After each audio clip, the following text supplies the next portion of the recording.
Hello, I'm Emma-Louise Coffey, and you're welcome to the Dairy Edge, the Teagasc Dairy podcast.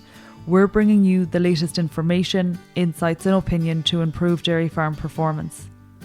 On this week's episode, cancer research scientist Barbara McGrogan provides the context and risk of skin cancer to outdoor workers, as well as tips on how to protect yourself and manage that risk. Skin cancer is the most common cancer in Ireland, and there's over 13,000 cases diagnosed every year. And in other words, 1 out of every 3 cancers diagnosed in Ireland is skin cancer. So that makes it one of the most common cancers, and it's a cancer we need to deal with. And I guess why is it relevant to dairy farmers that are listening in today? The main cause of skin cancer is overexposure to ultraviolet radiation or UV rays from the sun or from sunbeds. And we know that outdoor workers, like farmers, for example, are exposed to between 2 to 3 times more UV rays than indoor workers, which increases their risk of developing skin cancer and eye damage from the sun. And I guess, sunbeds maybe not so relevant to farmers, but absolutely that exposure that you're talking about. In terms of, I suppose, it being a predominant cancer in terms of those diagnosed on an annual basis, there's some cancers, they're, genetic, but this is essentially driven by exposure. Is it something that you would see as preventable? Oh, absolutely. The good news is that skin cancer is the most preventable of all cancers. And especially when it's caught early, it can be easily treated. But also by using the Sun Smart message that we're promoting today, by seeking shade, covering up, wearing the long sleeves, wearing the collared shirts, wide brimmed hats, sunglasses, and protecting the skin and eyes from the sun. That's our key message today for dairy farmers. Looking then, you mentioned UV rays. Can you tell us a little bit more? It's the main cause of skin cancer. What should we be aware of in relation to UV rays? Yeah, so there are different types of UV rays. The main ones are UVA, and this is mostly associated with aging, wrinkling, and skin cancer. The next one is UVB, and this is mainly associated with burning, skin cancer. And the last one is UVC. And thankfully, this is blocked out by the ozone layer in the atmosphere and doesn't really reach the earth. So we know from the science that UV damages DNA in both the skin and the eyes, which leads to skin cancer and eye damage. So that's why it's such a risk. Looking at eyes, Barbara, we're well aware of the skin, but is there the same magnitude or level of effect on eyes? What is the challenge for eyes, as a comparison with the skin? Well, the eyes are very sensitive to UV rays, and particularly UVA and UVB, because if you're not wearing UV protection sunglasses, you're going to be exposed to UV rays all year round, but particularly during April to September. And UV is strongest between 11 a.m. in the morning to 3 p.m. during these months. So it's very, very important to protect the eyes with UV protection sunglasses. And we know that wraparound sunglasses are best because it doesn't let the UV affect the eyes because it's wrapped around the full eye area. So we know that over years of exposure to UV, because everybody's exposed to UV, it can lead to cataracts in later life and macular degeneration. So you really do need to protect the eyes as part of this SunSmart message. Looking then to, I suppose, the magnitude of those UV rays, if we look across the profile of the year, you've identified the time of day where I suppose the UV rays are most potent. Looking to the time of year and I suppose, how is it measured? Yeah, well, generally in Ireland, as I said, the UV rays are strongest between 11 a.m. to 3 p.m. from April to September, even on cloudy days. So that's an important point. We get UV rays all year round, but they're strongest at those particular times. And UV rays get through the cloud. So even on a cloudy day, you're being still exposed to UV. So It's measured by an index called the UV index. And this is a scale which measures the level of sun-burning UV rays you can be exposed to. And we know that when the UV index is 3 and above, you need to protect your skin and eyes. And the higher the UV index, the higher the risk of skin and eye damage. And you can access the UV index from the Met Éireann website and app, or from listening to the radio or TV. Looking then, and I suppose taking it a step further, exposure to UV rays is going to cause, as you mentioned, 13,000 incidents of skin cancer per year. I suppose, could you briefly give us some information? Is skin cancer all the one thing, or are there various types? There are different types of skin cancer, and there's two main types, and these are called melanoma and non-melanoma skin cancer. So in terms of melanoma is the most serious type of skin cancer. It can occur in moles, but not all melanomas develop from moles. And it gets the name from the fact that it's pigmented or colored. And it's like it can be a colored skin lesion. And really, people need to look out for changes in size, shape, and color of these type of skin cancers. And they can also be found, interestingly, on the soles of the feet and under the nail bed. So melanoma is definitely the most serious type. And the next type of skin cancer is called non-melanoma skin cancer. And there are two types of non-melanoma skin cancer found commonly. The first one is called BCC, or basal cell carcinoma. And another name for that is a rodent ulcer. And the other type of non-melanoma skin cancer is called squamous cell carcinoma. So all these different types of skin cancers, it's very, very important for people to look out and look for any changes in the skin that you'll be concerned about. Something like looking out for a new growth or a sore that doesn't heal in a few weeks, or sometimes looking for a spot or a sore that itches and hurts and crusts, or you could have non-healing ulcers. So it's very important, if you find any of these changes, is to go to your GP and get it checked out. You mentioned the GP, and I think it's probably a good point to note, Barbara, that, I suppose farmers typically will put, family, friends and the livestock before themselves. But, how important is it to react quickly to those changes that you mentioned? Well, it's very important, if any changes are noticed at all, that, to consult the GP, because then the GP can refer the patient, the farmer, into the services in the HSE, and they can be seen quickly if it's urgent. And if we get a little bit practical now, Barbara, from, putting ourselves in the shoes of dairy farmers, the majority of work on these farms are completed in daylight hours, and it is unavoidable for farmers to be outside. You mentioned the 5 S's, but if we could go back to those and get into more detail of, the most practical things you see that farmers can do to protect themselves against sun while also getting their day-to-day tasks done on farm. Yeah, well, really, just to go back on the 5 S's, or the Healthy Ireland SunSmart Code, the first thing is to slip on clothing that covers the skin. This will be one of the most important things you can do, because it blocks then UV affecting the skin if it's covered. So we would suggest wearing maybe long sleeves, collared shirts that protect the neck, and maybe long pants as well, would protect the legs. And the next thing is to slap on sunscreen in areas that aren't covered by clothing. So we would recommend a sun protection factor of 30 plus for adults and a sun protection factor of 50 plus for children. And we would suggest then to apply before you go out in the sun, and then you reapply often. The next S is the slap on the wide brimmed hat. And that's very important for protecting the face, the head and the neck, where a lot of these skin cancers can occur. The next S is the seeking shade. And as I was saying, that, UV is strongest between 11 a.m. to 3 p.m. from April to September. So it is a good idea to seek shade at these times. And for farmers, like say at lunchtime or on their breaks, if they could seek shade under a tree or under some sort of a portable shading, that would be a good idea if it's unavoidable that they're outdoors. And the last thing then would be to slide on UV protection sunglasses.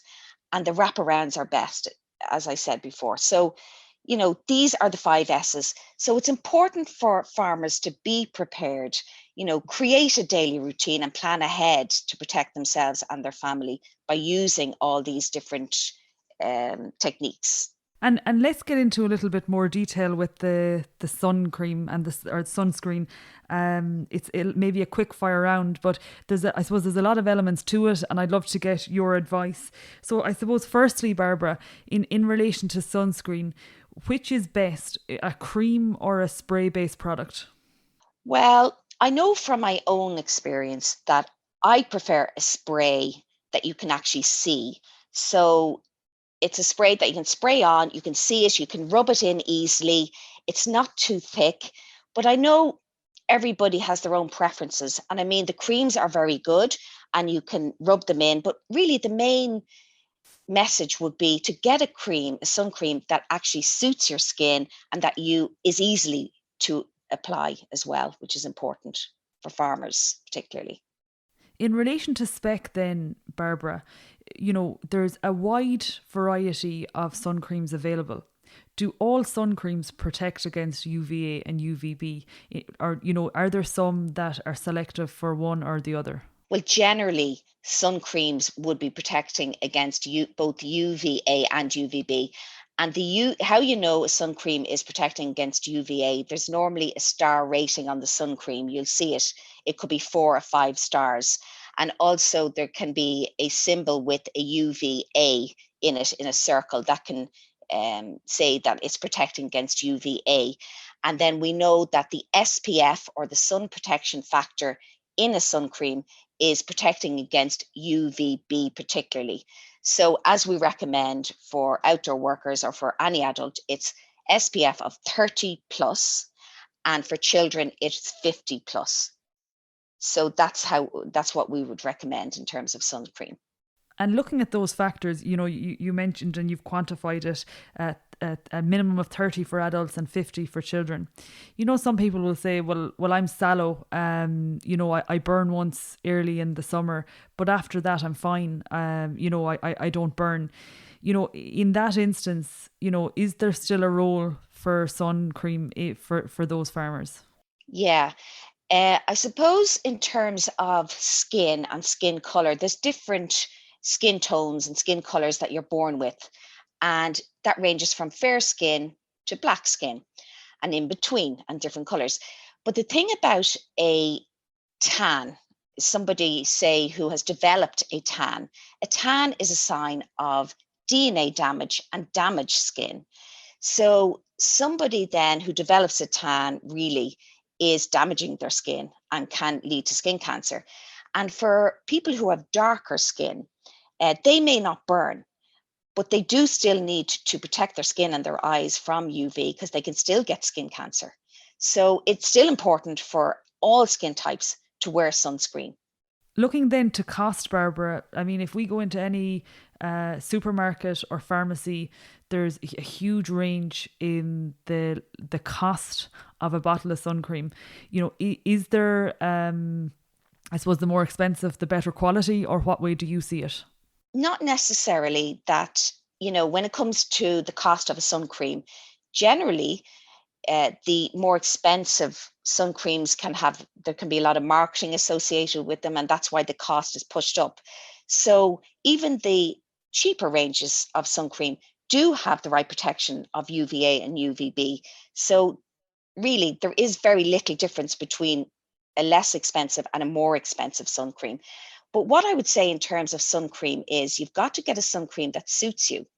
And you can get sun creams that are hypoallergic. So if somebody is allergic to certain things in sun cream, they can get hypoallergic sun cream.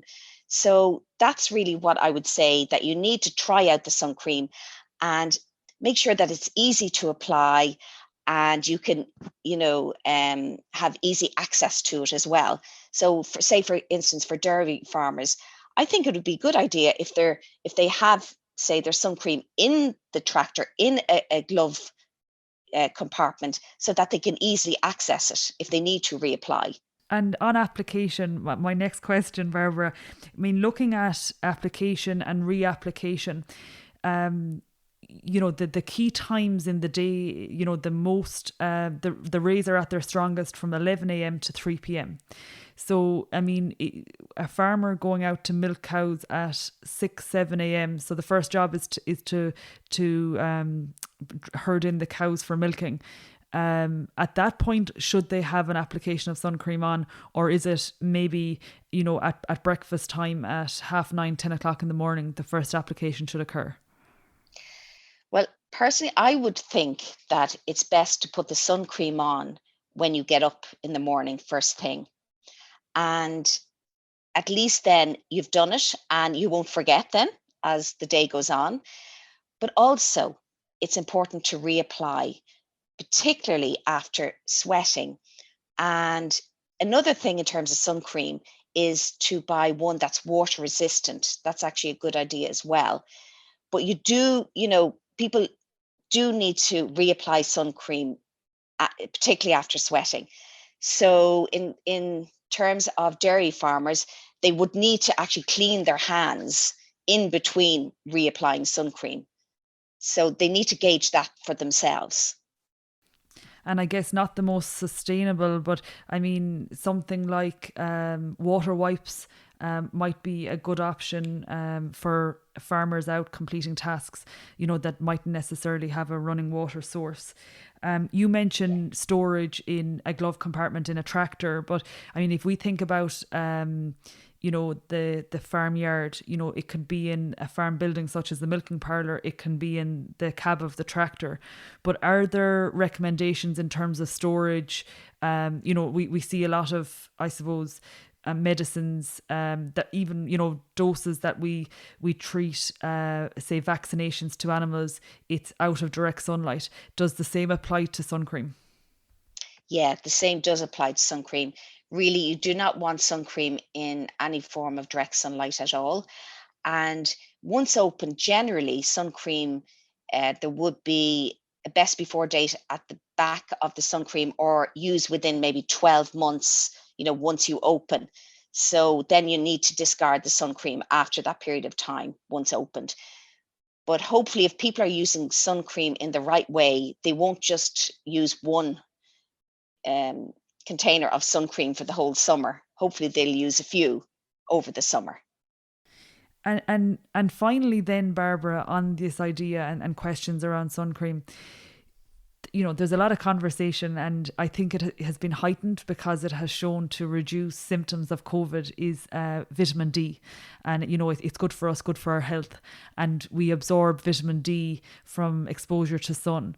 I guess my question to you, Barbara, if you are wearing sun cream, are you still in a position to absorb vitamin D from the sun? Studies have shown that even after wearing sun cream, you still can absorb UV from the sun and make vitamin D. And the action of UVB on the skin is what makes the vitamin D. And in terms of how quickly vitamin D is made in the body, you do not need much exposure to UV during those months, particularly when UV is high between April and September. Vitamin D is made quite quickly, in as little as 20 minutes exposure of, say, hands, face, arms. You can make enough vitamin D from the sun. And a final question to you, Barbara. You mentioned, the tractor. During that 11 to 3 period in the day, farmers can be in tractors. A lot of technology in tractors now. So, there are things like air conditioning, which would, I guess, I suppose you wouldn't realise the temperature outside. When we're in a cab of a tractor, sometimes we like to think we're indoors. Are there still risks associated with sunlight into the cab of the tractor? Yeah, just to say that UVA does get through glass. So if the dairy farmer is sitting in the cab of a tractor, during peak UV hours, and the sunlight's getting through the glass, it is actually getting through the glass, even if it's all enclosed. So farmers need to be aware of that. And you can get window tinting that actually protects against this type of exposure. So it blocks UVA from getting through the glass. So I think that'd be important to consider for dairy farmers during their workday. And finally, Barbara, I mean, we've had an in-depth conversation and you've answered a lot of our questions, but for anyone who would like to delve deeper into this topic and inform themselves more, is there anywhere they can go to educate themselves? Yeah, you can get more information about UV and UV levels near you from the Met Éireann website and app at met.ie. And for more information on being sun smart, you can visit the hse.ie/sunsmart website. And also, we have produced a UV animation video, particularly targeting outdoor workers and the risk from UV. So we can provide the link as well for that. And I guess also, just from my own perspective, something that I found hugely informative was some work that yourself and your colleagues did with John McNamara and Francis Blige from the health and safety team in Teagasc in terms of a webinar back in April. So if people go onto YouTube and search Teagasc, Are You Sunsmart? And there's a lot more information provided there. Thank you, Barbara. Thank you very much, Emma-Louise. That's it for this week's episode of the Dairy Edge podcast, and my thanks to Barbara McGrogan for joining me on this week's show. Don't forget to rate, review and subscribe to the podcast. You can listen on Apple and Google Podcasts as well as Spotify, and for more information go to the Teagasc website at teagasc.ie. I'm Emma-Louise Coffey, and join me next time for your Dairy Edge.